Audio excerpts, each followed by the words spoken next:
button up. I'm very relaxed, as you can tell. I've been stretching.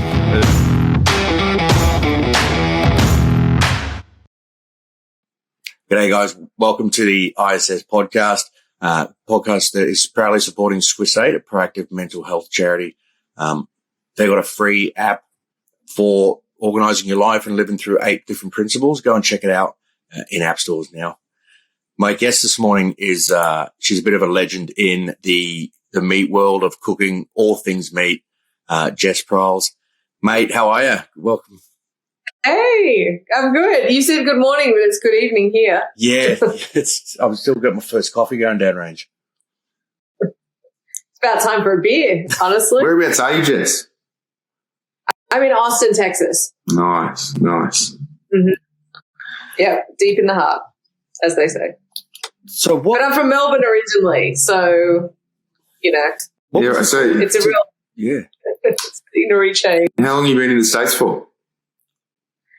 So I moved in 2015, but I'd been coming to Texas for like 7 years prior to that. So I'd already become obsessed with like barbecue and Texas-y things. So by the time I moved, I knew the city really well. I had a good group of friends over here. So it was like the least traumatic move ever. But obviously miss Australia a bunch, especially at the moment. I used to come back 2 or 3 times a year. So super pumped for when that can happen again.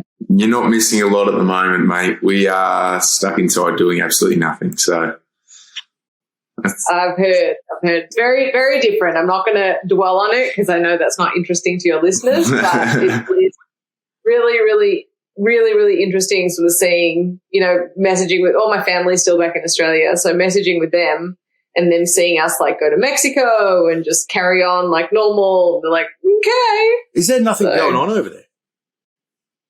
Oh, yeah. Like there's no ICU beds in Austin, but everyone's like, oh, fuck it. Just got to live your life at some stage, I guess. So it's a very interesting look at the way you can view this differently and how different people handle things, I think. Yeah. But we also have a pretty good vaccination rate here, which helps. Don't get me started. Now that we've hit on all the political high notes. Yes. So what was the reason for getting into, because I noticed, and I've been a fan and on your page, the barbecue, Australian Barbecue Alliance. That's when you're a co-founder. Well, is this the start of the journey or? So the ABA has been around for quite a few years now. It's the largest sanctioning body for barbecue in the Southern Hemisphere, and basically we just meant it as a resource for people looking to get into low and slow because, like, you know, Americans think that they're like, oh, what's a classic Australian barbecue? And they think I'm going to say like this insane, amazing. And I'm like, well, you get a flat top grill and the cheapest sausages that you can buy from the grocery store, a bag of white bread and some white onions. But American style barbecue, that low and slow cooking was starting to become really popular. I had already been to Texas. And when you come to Texas for the first time, it's like a rite of passage. It's kind of like things you do, you know, like feeding people Vegemite when they come to Australia for the first time. You go and eat Texas barbecue. It's just a touristy thing to do. It's also a delicious thing to do, which ends up being quite nice. So I had my first taste of barbecue, sort of became obsessed with it, and from there wanted to learn more about how it was made. And so I kept coming back to Texas, did sort of overnight cooks with pit masters to learn the trade. And by that stage, people were getting interested in it back home. So I was sort of like the go-to person for information on it.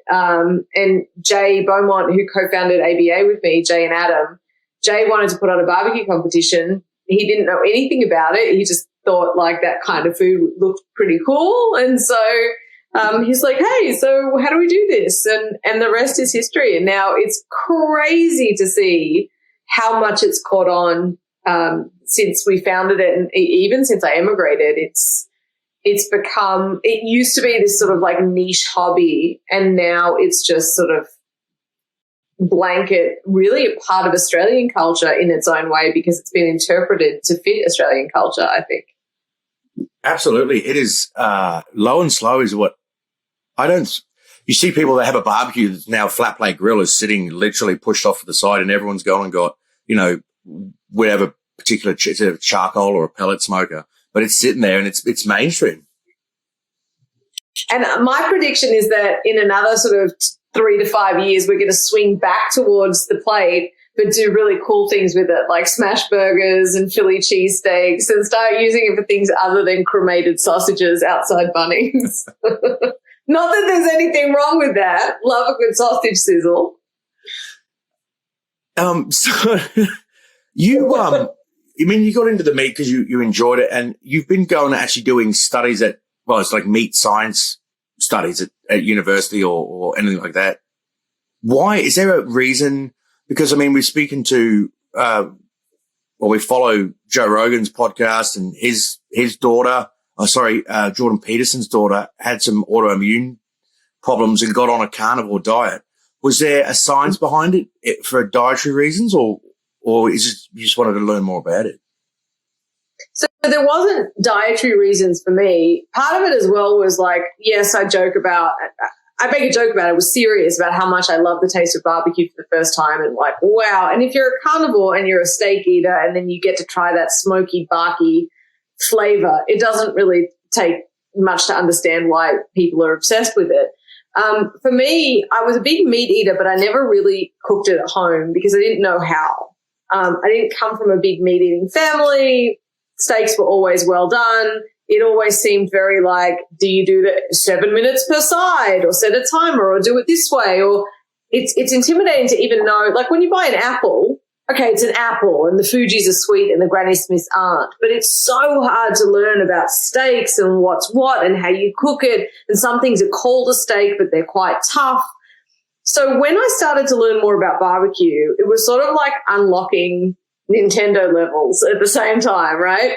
So as I learned more and was like, hang on, how come a brisket in Australia is nothing like the briskets I see in the States? Then suddenly I'm learning about cattle breeds and butchery, and learning that how the French butcher is different to how the American butcher meat is different to how Australians butcher meat.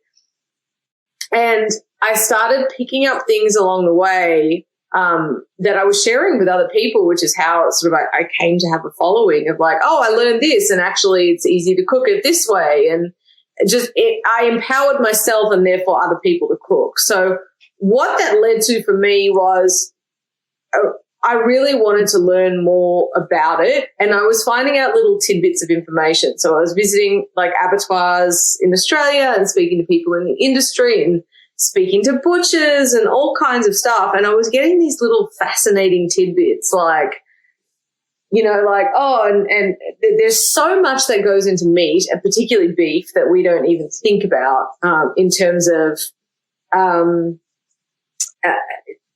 pH and the slaughter process and microbial activity and all this kind of stuff. So that affects the meat quality. And I was starting to learn a lot, and I'd picked up a lot of stuff in my travels, and I'd done these short courses. There's meat science schools in Australia too, but there's a lot of them here in the States. The big one is in Wagga. I think it's Charles Sturt is at the university in Wagga. Oh, I'm shaking my head. That's a university somewhere in Australia. It's about as much as I know. Let's go. Let's run with Wagga. Yeah, sure. Whatever the university in Wagga is, and I should know because I've spoken there, but they have a meat science department. And I had learned so much, but also wanted to learn more because it was all a bit curious in my head, of like all these things floating around, and I wasn't too sure how they connected. So I ended up looking online, and the university, Iowa State University, offers a graduate program in meat science that's all online. So it was very convenient because I didn't have time to move to another city with a full career and everything else. But I had to apply for exemptions because I had a communications degree from back in Australia that had nothing to do with anything, with no science prerequisites. So I had to apply for all these exemptions of like real life experience counting towards this graduate degree. But it was the first time in my life, like I'm over 40 now, and it was the first time in my life that I wanted to go back to school. Like I finally understood what it's like to be passionate about studying something. So you're saying that the briskets in America and Australia are different? Yeah, so there's a big difference mainly in it started to change a little bit, but if you know anything or you've gone into low and slow, even in the last sort of 5 years, you've seen a dramatic change in the type of beef. So historically, there's a big difference in genetics, which has a lot to do with feed. So we have more grass-fed product in Australia. They grow a lot of corn in America and can feed with corn, which gets the animals bigger. They have a bigger history of ranching, so the genetics have been around longer. So literally, the steers are bigger here in the States than what you would find in Australia as a general rule. And then Australia was killing them pretty young at about 12 to 14 months. So they were smaller. So you would get a smaller, leaner brisket. Here you're at about 24 months on a steer that's been on heavy corn, so it's a big old mofo kind of thing. So you get those big honking Texas briskets.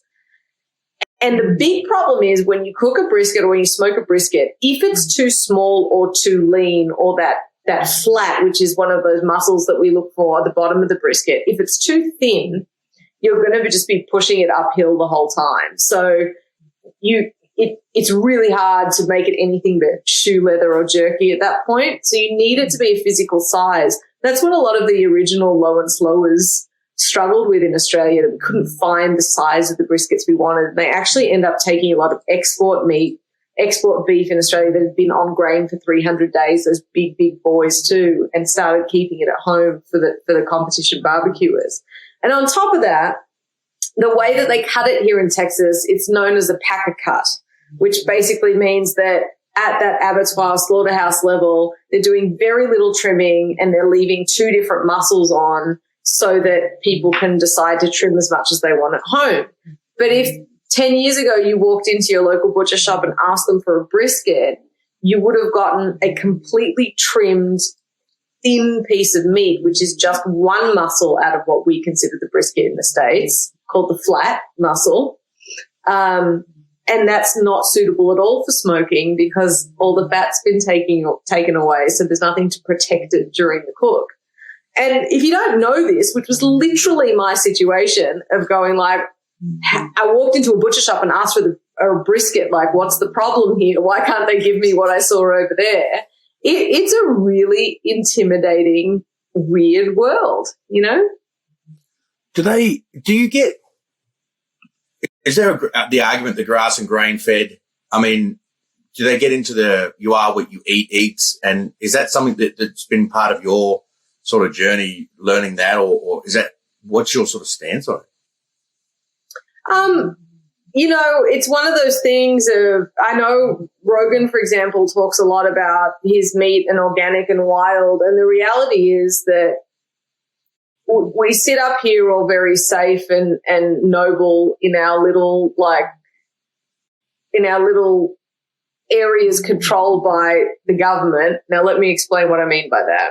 Australia has MLA and local health laws. America has the USDA. There's a lot of shit that happens in the background to make sure that the meat that we eat in first world countries doesn't make us sick and is of a good quality and good tenderness and things of that nature, right? MLA, the Australian version, actually has one of the most advanced systems in the world in terms of grading and rewarding carcasses that are better marbled, just better quality overall. I'm a hunter, as you can see, and the reality is that I have no idea what this animal was eating, what it was doing, or if it was sick before I killed it.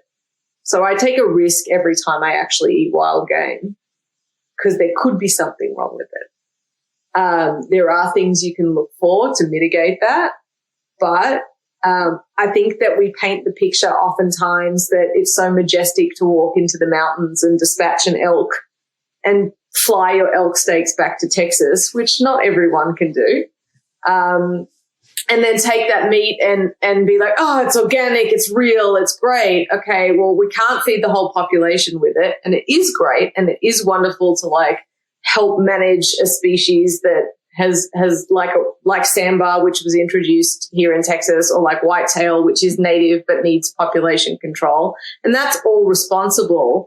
But I think there's a way to do sustainable farming as well. As far as grain versus grass is concerned, there are arguments for both sides in terms of like the nutrients that they have in them, the different types of fats that they have in them.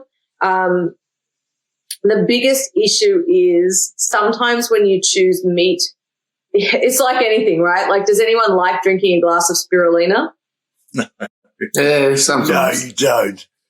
I don't know. I do. I drink green stuff every day. Oh. That being said, 90% of what I eat, depends what kind of mood I'm in over the months. If I'm actually trying to be healthy, I have no fucks to give about how food tastes. I'm only going to be eating it because of what's in it. So yes, spirulina is pretty good. Right. So usually the choice you have to make between grain and grass, and it's not absolute. Like, again, there's a company out of Tasmania called Cape Grim Beef that have all grass-fed product that's amazing quality. But most of the grass-fed beef in Australia, traditionally, when you go into a butcher shop and you see, like, there's no fat in it at all, like kind of probably watery on the surface, just all red-looking ribeyes or Scotch fillets, for example, by culinary standards, not health standards, that's considered not that great a steak. What you want is marbling, tenderness, that's going to be flavor, juiciness, all that kind of stuff. And that it's sort of one or the other, you know, that they're not that beef is unhealthy for you. It's just not. Oftentimes grass-fed product is sold to the health market rather than the restaurant market. Does that make sense? Ooh, yeah, absolutely. Conspiracy. Yeah. Like conspiracy, it's like the difference people talk about between the tomatoes you get at the grocery store and like farmers market tomatoes and the difference in flavor, you know? It's nearly like that, like same but different. I'm very protective of the industry in a whole. I think especially you can see with Australia what's happening with vegan movements and things like Impossible Meats and printed meats and things of that nature. I think it's really important for the industry to support itself and not disparage any meat eating. I think there's a way to do it for different people to be comfortable. And honestly, I've been in feedlots. I've been on slaughter floors. I've seen it all firsthand with my own eyes. And there's nothing that I've seen that has made me uncomfortable. I've got one for you. What about using antibiotics to fatten up animals? So they don't really, and that's a great question. And the way you asked it is also really interesting. It's leading. No. I'm going to say this as nicely as I can, Adrian. It's a great example of what happens when people who don't actually understand what goes on get scared about things that they're not sure of. Now, let me explain. It's not antibiotics that beef up animals. It's hormone growth, HGPs, hormone growth promotants. So that's what makes them bigger. So the mere fact, and like honestly, all due respect, I think it's really interesting. The fact that you confused what those two things do is a great example of why, like, oh, I don't know what it is, but I'm not really sure about it. So HGPs aren't used in a lot of cattle production anymore. In fact, any meat that comes out of Tasmania can't have HGP in it, which is the hormone growth promotant. And antibiotics, just like if you got a sickness, if you needed to take a course of antibiotics in January and then you got another infection, you'd have to take another course of antibiotics because the antibiotics leave your system once they've done what they need to do, right? So all farmers, at least in Australia and the US, are supposed to, if they administer antibiotics, if the animal needs it, you can't send it to market until after a certain time when that antibiotic should have cleared their system, right?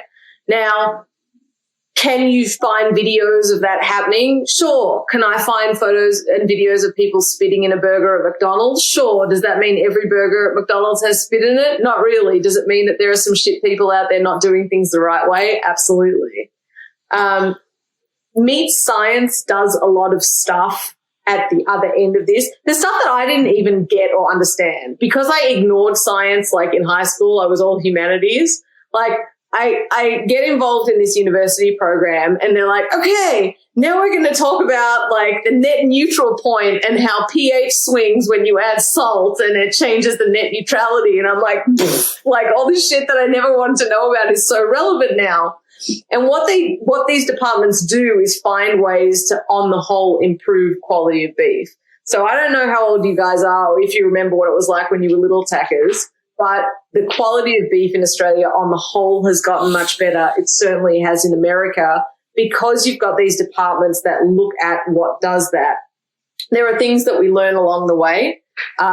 There's no actual, the thing with HGPs as well is there's nothing linking it. There's no firm evidence that it's an issue. It just makes people uncomfortable more than anything to think that that's in there. Like how people thought that, you know, eating too much chicken boob would give you boobs. Oh, it doesn't? No. So what I'm getting at is, and this is likely not a mainstream practice. I know it's not something that if people found out about it, it would be a problem. But the concept was if you do have sick animals, you are legally allowed to feed livestock heading towards consumption antibiotics. Then it was found that antibiotics kill your gut bacteria and get you fat. So if you've got dead gut microbiome, you will put on weight. Now, the rumours were that livestock factory farmers were deliberately giving healthy cattle antibiotics because it kills their gut bacteria and fattens them up. And again, I haven't dug deep into this. It's just reports that I've read headlines of. And that, I mean, it does, like exactly like you said, if that is a practice that's happening, then I definitely want to look for antibiotic-free meat, as well as trying to find grass-fed. I don't know. I don't want to speak too much about what you just said because I'd rather research it more before I speak about it. But superficially, it sounds to me like there have been some people who they used to give antibiotics preventatively, and they don't do that anymore. I can tell you, I mean, I haven't lived in the States for 5 or 6 years, but I can tell you that it's much stricter than the US. And I can tell you that the US, they don't process sick animals. They just don't. If it looks bad, and there's also a disconnect here as well, where it's usually not the farmer that sells direct to the abattoir, like it's a third party that can afford to hold the animal until they clear that. In regards to it fattening them up, the only thing I could think if it killed the microbiome in a ruminant animal would literally be that it inflates it rather than fattens it. And any livestock auctioneer worth their salt would be able to see that. Because it's basically that they would start overproducing gas and become, do you know what I mean? Like it doesn't make sense that a microbiome would stop the animal from putting weight on, or the lack of microbial activity in the stomach would encourage putting on storage weight. of fat. Yeah. I will have to dig deeper. Do you know how they claim that's supposed to work? In humans, I mean, it's still, Max can probably go deeper into this than I can, but it's something that we don't talk about enough, how much we need probiotics and prebiotics and to keep your gut flora healthy. But I think we have touched on this in the past, Max, around studies showing that you will, if you have no healthy gut flora, you will store more body fat. Yeah, they did some good ones in human beings. When we were looking at especially the amount of medications that Western world was taking, and even people with chronic inflammatory bowel diseases. And they actually started doing a thing called, it's like reflora. So they take a healthy person's poo effectively, get rid of the poo, and inject the microbes into the healthy person. They found that the person that was, so effectively they grabbed a skinny person, healthy skinny person, and they got their gut biome, and they injected it into a fat, unhealthy person, and that person got healthy. And it was crazy. And it sounds like it has a lot to do with something to do with metabolic or metabolism more than anything. And I cannot speak to this. All I would say in casual conversation is that I would be surprised if the same thing applied directly to a ruminant animal because they do things so differently to us, which is not to say that it won't work in humans. And perhaps you are right. I've not heard of that before. I've not come across it before. And I do know even in things like, you know, the eye fillet on the human is not as tender as it is on the animal. Yeah, tastes terrible. Oh, I can tell you where all good cuts are, mate. On a person. Sure. Jess, Jesus. What What are they doing in Texas? That's one of the things you learn. I know we have corresponding muscles. We have the same muscles. So the eye fillet is called the psoas major. Oh. That's in our hips, in our hip flexors. Mm. But we're a two-legged animal, so we use that muscle a lot. They're a four-legged animal bent over, so they're not using that muscle in their hip flexor in that area. Yeah, mine would be not enjoyable. It's the tightest thing on my body. Right. But again, like my deduction without knowing anything about it would be the fact that they have four stomachs and the amount that you would have to give them to actually stop any good gut flora makes me a little bit skeptical. Yeah, it'd be interesting. That's all. Mm.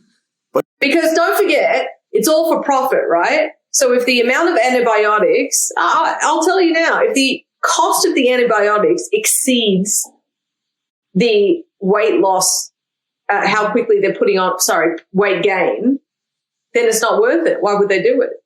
Good point. Again, we're stepping out of my area. I've got no idea. We might have to move on because otherwise I think all three of us are just going to be throwing ideas up and no one actually knows the answers. We'll have a look. Carnivore diet. Let's go. So I'm just on a regular diet of I eat everything and sometimes not in moderation. Sounds like my diet.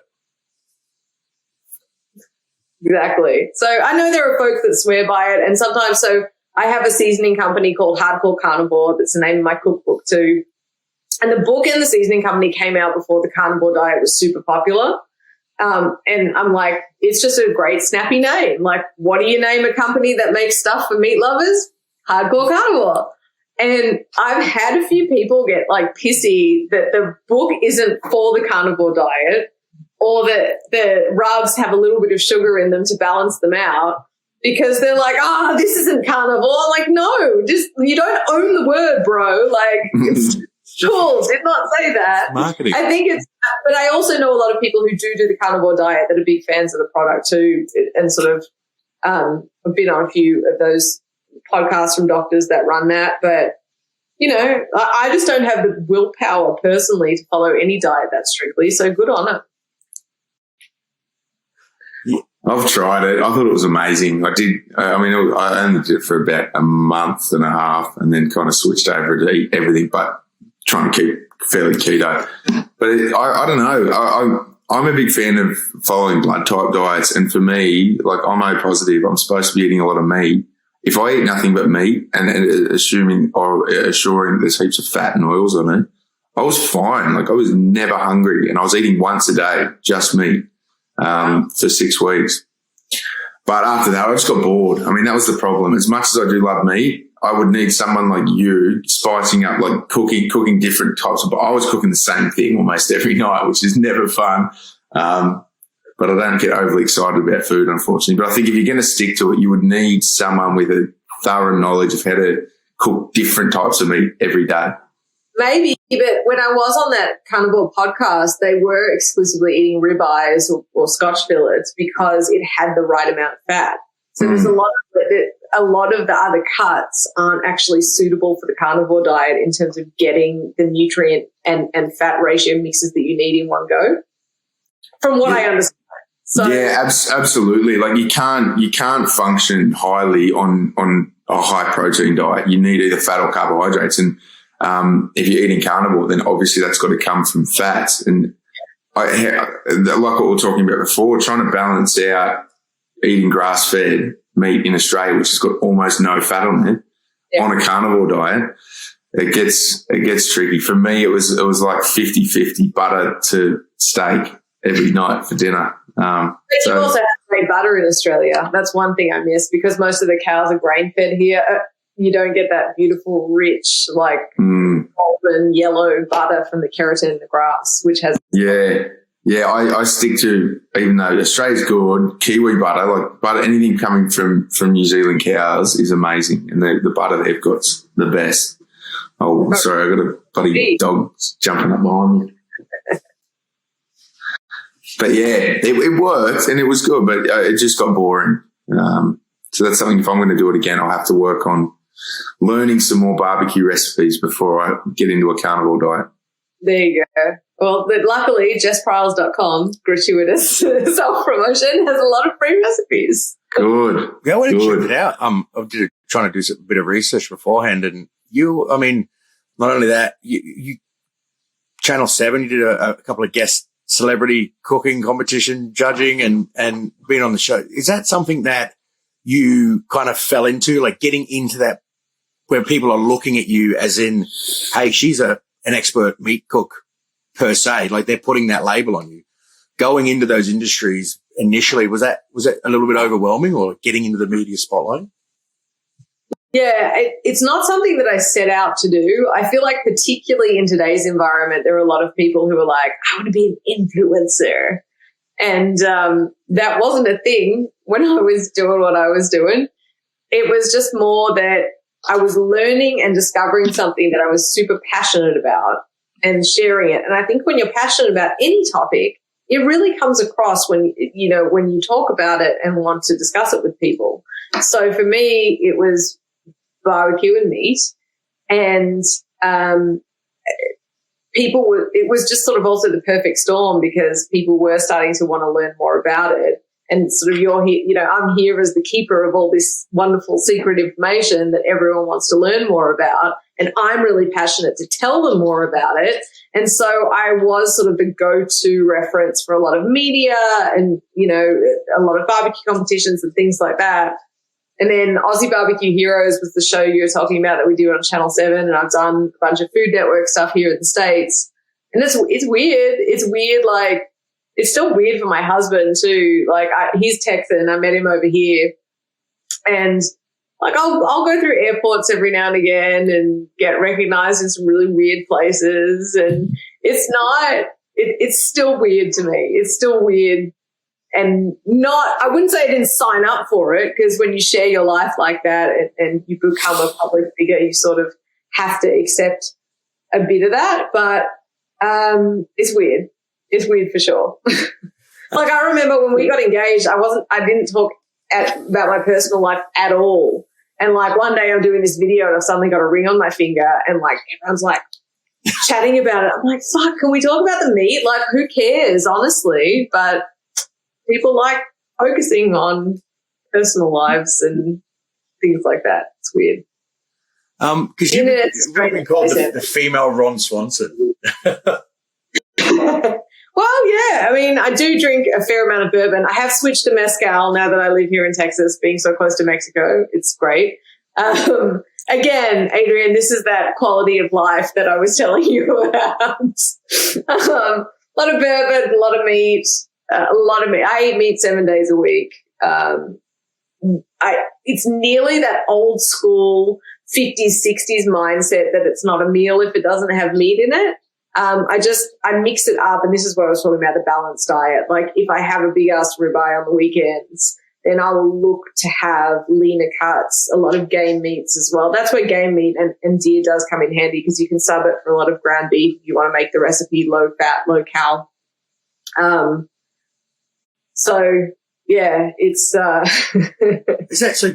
So game meat's generally game. Like, I hunt. I don't cook what I shoot. It's generally shooting pigs and roos that are all full of worms and disease, so I don't, but yeah, it's not normally quite gamey, and they talk about that as in it's more lean than. It is lean. So it has a lot to do with, this is another thing where studying meat science is coming really handy, because you ask yourself, like, well, why can't, we have a lot of feral hogs as well. Some people eat them. Some people just shoot them because there's so many, we need to get rid of them. Deer is not as gamey as roo. it has a lot to do with how active that animal is. So that dark red meat indicates a higher pH level. It's also how well you bleed it out. This is where all these variables come into play because hunters do everything differently. Did you shoot a deer and it ran off and it took you an hour to find it? It's definitely not going to have bled out. That might leave a metallic taste. How quickly did you pull the carcass? Did it start because you need to get it down to a certain pH where lactic acid comes into play, and that acid undoes a lot of those off flavors in meat. So there's a lot that goes on, and there are hunters here that swear like soaking it in milk will change the gaminess. There's literally zero scientific theory to apply to that. You can brine things and put salt in them that can change that pH and draw blood out, and there's lots of different stuff you can do. But on the whole, if you do find something, usually most of the flavor in an animal is in the fat.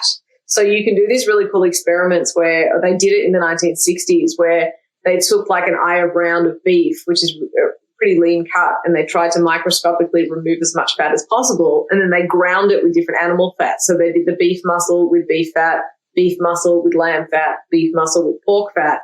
And whatever fat they ground it with, it just tasted like minced pork or minced lamb, not beef.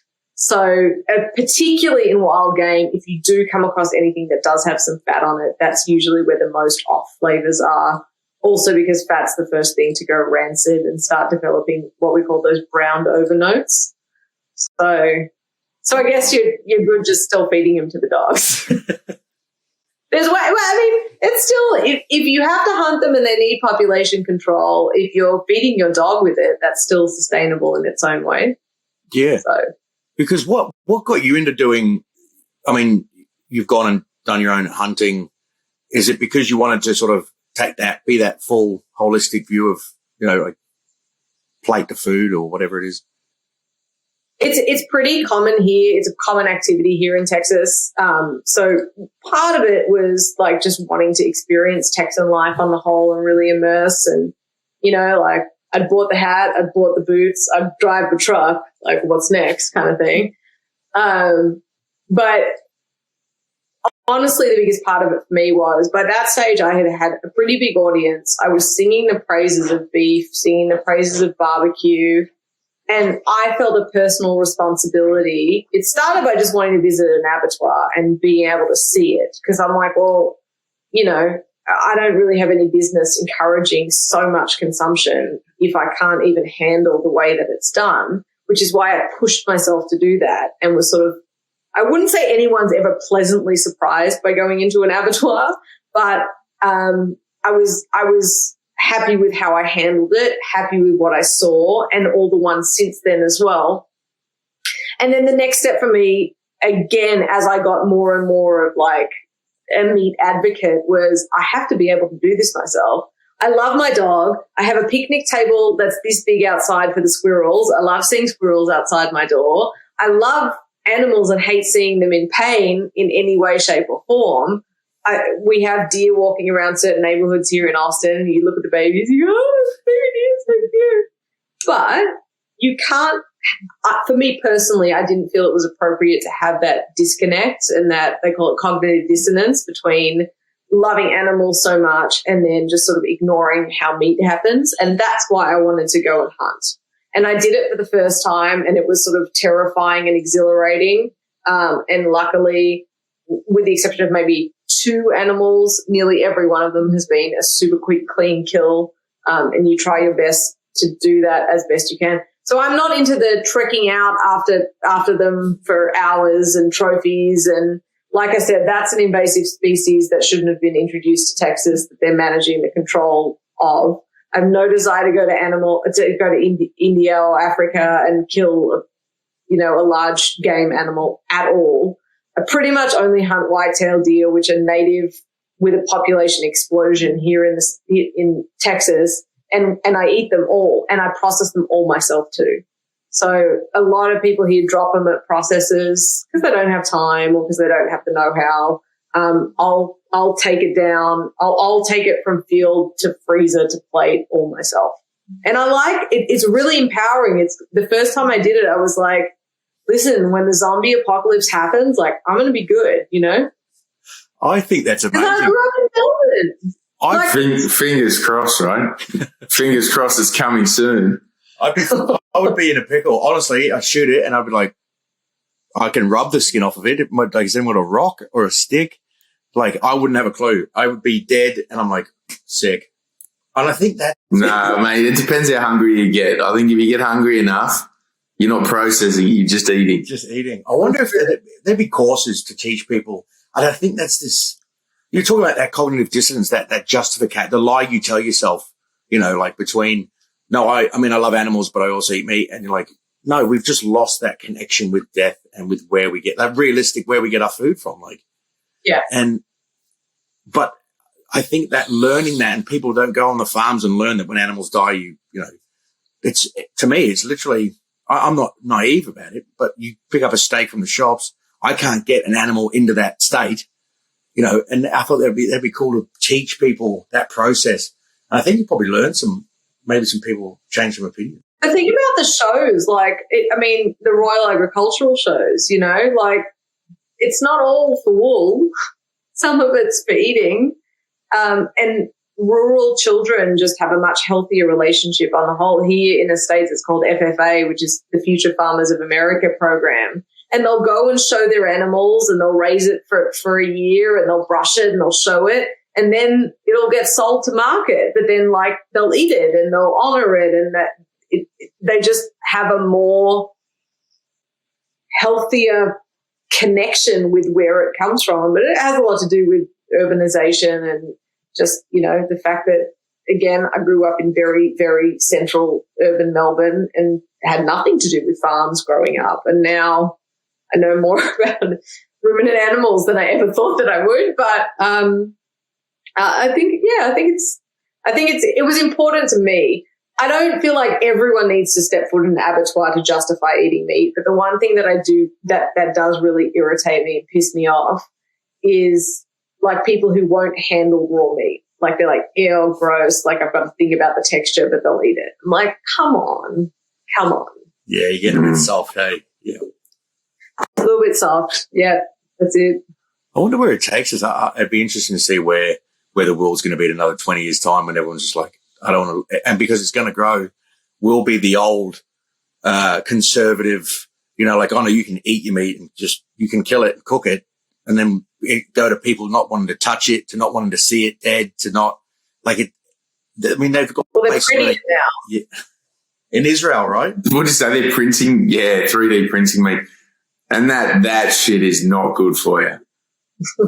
Well, I mean, the artificial meat that they're making is definitely not good for you. But so the printed meat is actually meat. Yeah.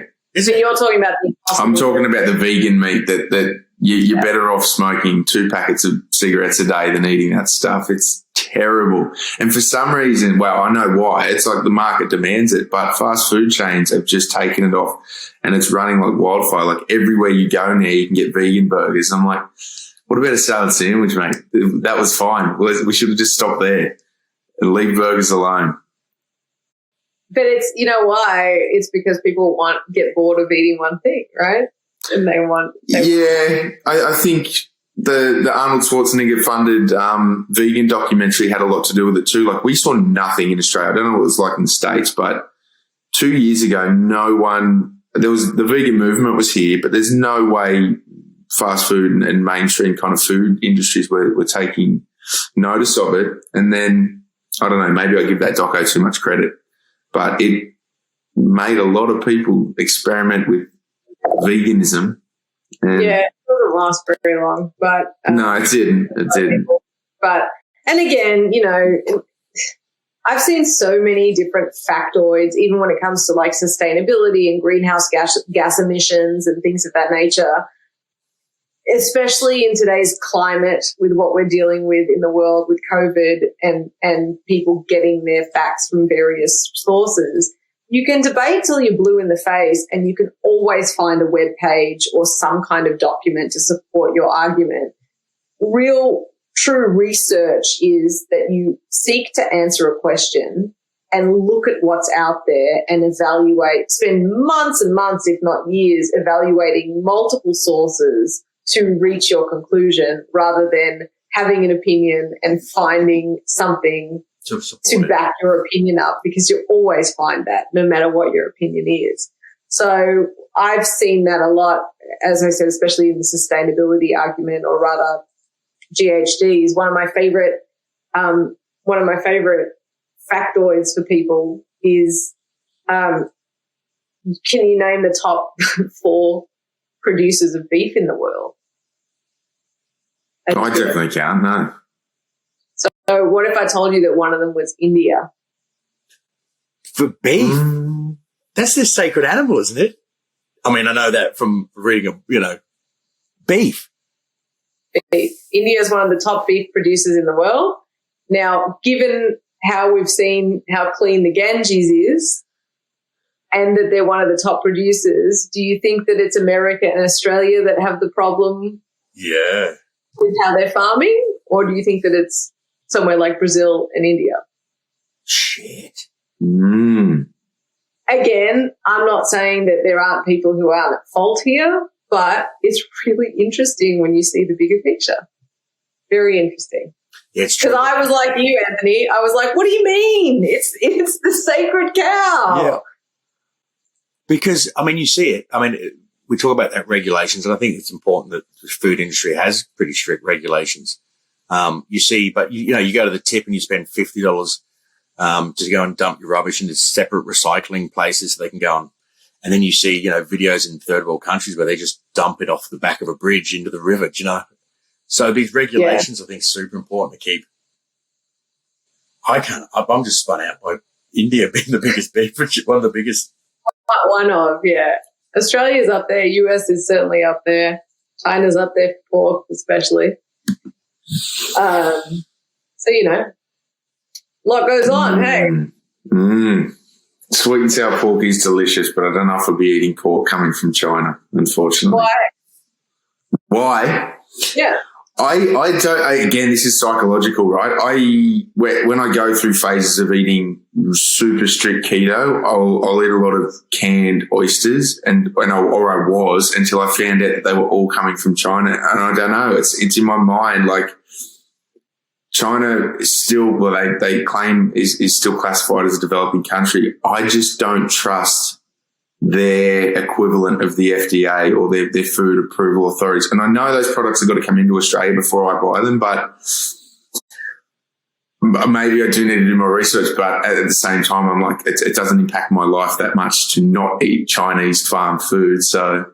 No, I think that's a really healthy attitude, and I think that is the point. I mean, obviously, as you said, the one loophole to that is that it does have to meet Australian requirements, but, there are ways to get around that as well. But on the whole, there are differences between first world and second and third world countries and their standards, and that's the point, like we really don't have it as bad. And there's really not as much wool being pulled over people's eyes in our countries as a lot of people think. So, yeah, no, I get it. I used to think, so my one big thing was Serena tuna. That's what I missed. Because it was my brand growing up, right? And give me the dirt, because it still is my brand. No, I love it. No, well, I always thought it was from Italy. Oh. Well, maybe. The brand name might be, but no. I just assumed, given the mermaid and the Serena tuna, and it looked Italian. Well, when you say it with an Italian accent, it sounds Italian. I was like, oh, yeah, no, this is the good stuff from Europe. And then I looked at the can one day and it's like, oh, I think it's Indonesia or something like that. Well, they claim that it's still pole and line caught, which is maybe a positive, but yeah, I don't know. As soon as an industry takes, especially in the food industry, when you take up any buzzword that makes it sound healthy, you can run that for any unhealthy food practice you want, and it's you still get away with it. Well, I mean, there are obviously some bodies that you have to those claims, but yeah, on the whole, I mean, I still eat Serena, nothing's wrong with it. It just goes to show you like what we assume, and then we do a little deeper and it's like, oh, shit, I was completely wrong. I was completely wrong about India. I was completely wrong about tuna. I don't know. Maybe the oysters are fine. Maybe they're not. Who knows? But yeah. But you have that. The point is, and I'm going to bring it back to Joe and maybe even ask you guys your thoughts on this after I brought up my side of things. Like, had you ever considered when he talks about elk being so organic and free range and the fact that it could be exposed? Like, it's not necessarily – well, think about it like this. What might have concerned you about the Chinese oysters was their standards. Maybe psychologically it's what are they doing to them rather than what are they making sure that they reach before they sell them for human consumption. But did you ever think about the fact that wild game meat, I mean, he might have been grazing on a field somewhere that did have pesticide in it, maybe not in deep Wyoming, but you have no idea the health of that animal when you kill it. Well, yeah, and I definitely have. Like, to go hunting, and I've always thought, like, how do we actually know how healthy that animal is? And I think, I mean, the first one is just observation. Obviously, like in Australia, there's I forget what it's called. There's that disease that affects kangaroos, especially down south, like we're in Victoria. Oh. And they are mental. Like, they just walk around like bobbleheading. And yeah, that is a visual sign that I would say again. Is it CWD? Chronic wasting disease? Yeah, that's what we have here. They sort of do circle work. They just, their brains get wobbled. It's like they're just permanently on the piss. Like they can't hop straight. Their heads are wobbling around. And I'm like, visual signs is a pretty good indicator of an unhealthy animal. I mean, to prove that an animal is completely healthy, it's a bit more difficult, but if you are like, yeah, if you are going deep into the woods or into the bush, away from farms and away from people, I think you're fairly safe. And I mean, any animals I've ever eaten that we've caught, we've just cooked the shit out of them. So yeah, but it's not away from people that's the problem. It's like, this is how I say it to people. I'm like, people assume that anything natural is better. Which on the whole it is, but why do you need water purification tablets when you're out in nature? Not hiking in third world country. I mean, out, because there's mold in that shit that can kill you. There's algae in there that can kill you. That's completely naturally occurring. Yeah. So we've evolved to learn what kills us, and I feel like somewhere in the middle is the right attitude. It's not all the way one side or the other. But yeah, I'd be worried about people just who don't have the resources of Joe to go and get a helicopter and fly into the, hinterlands, and where it's people like, oh, well, Joe goes and sources his own meat. I can just duck down the local farmer's paddock and bangaroo and like, no, or whatever, it's been on pesticides. It's been on. Is he carbon offsetting his flights, bringing that meat back to Texas? Who knows? Probably not. Mm-hmm. It's a very luxurious thing to be able to board a plane and pack your guns to go and, even if you do 3 days of hard work trekking, to go and dispatch an animal, to put it in your $800 esky and fly it back to Texas to eat at your leisure. Yeah, I never thought about putting that on. Yeah, I mean, yes and no. The counter argument, right? And I mean, I don't do this anywhere near enough, but mates up north will go jump in a car, drive out into a state forest an hour from home, and then walk for a day or two and be completely away from people, and then hunt pack food meat out. Yeah. And get, so, I mean, and that costs them a grand total of about $30 in fuel. So again, just playing devil's advocate, I don't think, I think there is ways to for everybody to experience hunting and like harvesting their own food without being a billionaire or a millionaire at least. Oh, you can hunt here without it being expensive. That's not what I'm saying. I'm saying that his particular way of doing it is very exclusive, literally. And then you've got the issue of the population and the way that we consume meat, particularly with people who want to do the carnivore diet, versus what's out there organically and naturally and sustainably. Yeah, you can't. Imagine if 6 billion people jumped on the carnivore diet tomorrow. Like, no, I want to go and hunt. You're like, but there's not enough things out there to hunt. You need farming. Like, honestly, at the moment, you can't. If everyone went, no, we want to get rid of all the farming and all the advertising, we're going to go and, I want to be a man and hunt my own food. There's not enough food out there. There's not. And at the same time, there's also the argument that, to be completely vegetarian or more correctly vegan, there's most of the land in the States that is used to raise livestock is called marginal land. And it's land that would not be suitable to grow crops. So it's not like they're taking away from it. And this is shit that like city people, which I include myself as part of until recently when I started to actually study this stuff, just don't think about that stuff. I don't think about what kind of soil it takes to grow veggies. And if you can't grow veggies, can you stick a cow on it? Sure. So sometimes it's not as simple as just swapping one out for the other, Yeah, I think so. I think people have got to sort of have a think about and broaden their horizons and bring some context into the world and what they're doing and where they're getting their information from. This also might be the most controversial podcast I've ever done, guys. Really? This might be the least controversial one we've ever done.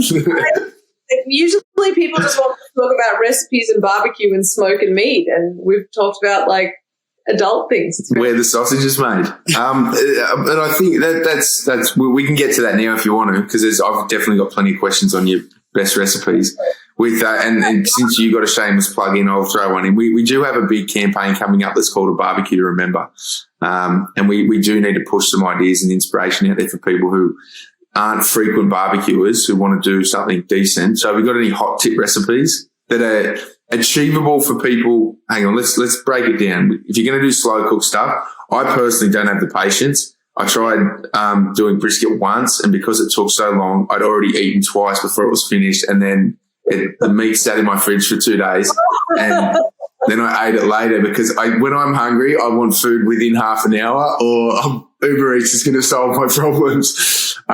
So let's look at maybe one recipe for slow cooking and one for fast, if possible. Well, I also have a fast, slow recipe. There's a cut called Tri-Tip that's becoming much more popular in Australia. That's a really lovely sort of whole roast, and you can smoke it in an hour. You actually smoke it to medium rare. So I would definitely recommend using my Hardcore Carnivore black seasoning, which has activated charcoal in it. So it turns the meat black on the outside. So even though it's a really short cook time, you've got that lovely outside, and then it'll be perfectly pink in the middle. So that recipe is on my website. It takes, like I said, about an hour. All my temperatures are in Fahrenheit, but at around 275 degrees. But from what I hear, the Australians who are into low and slow and barbecuing are also using Fahrenheit because it's more precise than Celsius because you've got more range. So maybe that's happening. I don't know. Other than that, I don't. What would my most traditional? I do have a few Aussie inspired recipes. I've got a lamb rack with a Vegemite glaze on there. Pretty good. Smoked meatloaf also takes about 2 hours. Smoked meatloaf. Yeah, smoked meatloaf. I know that's a very American thing. At least I didn't have meatloaf growing up in Australia, but what would I say what's a quick, like super quick and easy? The big thing for me is if you're listening to this and you're like, don't know, not really sure what I'm doing at all, I encourage you to go and check out the JKF method, which is just keep flipping. And that's what my big thing of how I think people should cook steaks in general. And it doesn't matter if you're talking about an eye fillet or a Scotch fillet or an oyster blade. It'll work with any of them, and it just sort of gives you the confidence to cook that steak right every time. And I think that once people have the confidence to do it, they can take it from there, Well, so what's that? You just flip often? It's constant flipping, like pretty much every 30 to 45 seconds. You're killing me. This is like a rite of passage for an Australian boy. Like when you get to the point where you can flip a steak once and it's perfect on the inside, you are a man in Australia. That's how I was raised to barbecue. It's like, my old man was like, stop flipping it, stop touching it. You flip it once. And I'm like, righto. And 9 times out of 10, you, as a kid anyway, you cook it to death. But the first time you ever do a 1-flip steak and you get it medium rare, like, you're a master. Yeah. You're an adult. That's why I'm a woman in America making a really good living. Cooking meat properly. I see. So the big difference why you would not leave it on one side is because when you leave it with exposure to heat for an extended period, sort of 5 to 10 plus minutes, you start getting that gradient of color where it might be medium rare in the very middle, but you've got those gray edges all around it. With the just keep flipping method, as long as you've got your charcoal or your gas barbie really hot, and that's the key, and I talk about that too, you're going to develop that crust. It's called the Maillard reaction. The surface dries out and amino acids interact with the reducing sugars to form those compounds that we love the taste of. It's the same thing that makes baked bread smell really good. So that reaction will happen, but because you're flipping it, you're not going to overcook it on any one side. So you actually get perfect, what we call coast to coast pink, or medium rare the whole way through without any graying, and you still get a really good crust on it too. So, yeah. Well, now I'm going to have to start just keep flipping. When in doubt, flip. That's good to go. That was a great rhyme. The only reason that it wouldn't work is if your heat isn't hot enough. But like I said, I talk about that in detail in the article. There's a couple of videos as well.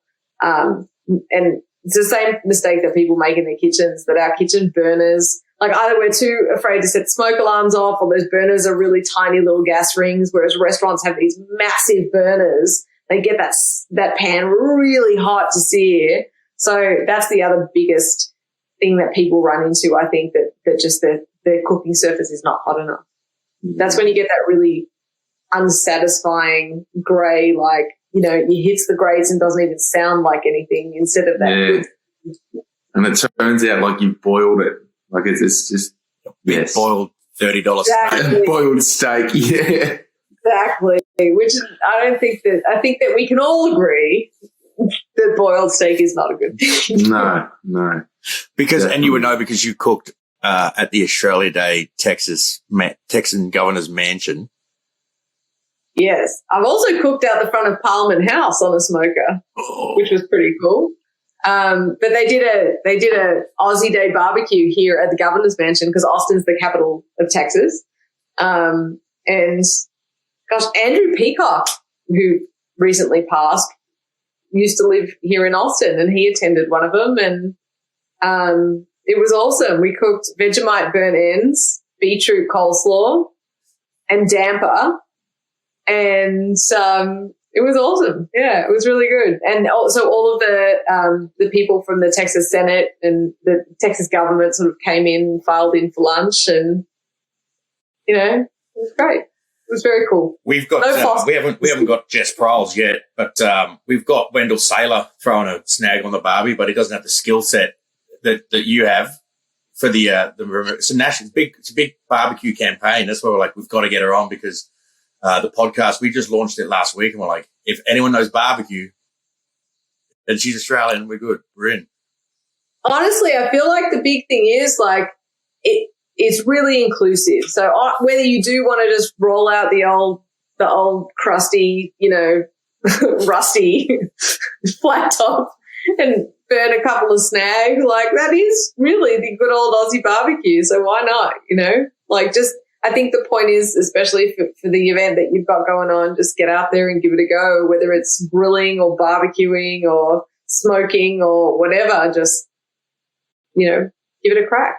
Yeah, you're right. I mean, that barbecues are kind of a famous Australian pastime, but for this campaign, it's more about connecting people. That is the way. You can't have a barbecue, or you wouldn't have a barbecue by yourself. Like if you're firing a barbecue up, it's generally you're going to bring people around, and that's the point. I think it's good to go. People need it at the moment. Like I don't know what you're at the moment, but Victoria and Sydney have been kind of locked down for way too long. So we need to get people unlocked and barbecuing by November. If you really want to support your mates at barbecue, bring some really good side dishes so that if they fuck the meat up, there's still something to eat, and that's showing real support. The side. Good. Mate. Yeah.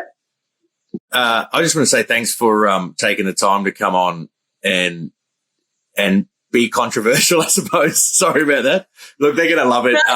I mean, it's all about the whole thing is about teaching people and your knowledge and background and all the stuff you've done is pretty amazing. I think the listeners are going to be pretty pumped for this one. But I just want to say thanks for coming on. And is there anything you got coming up and any sort of promotions you got going on at the moment?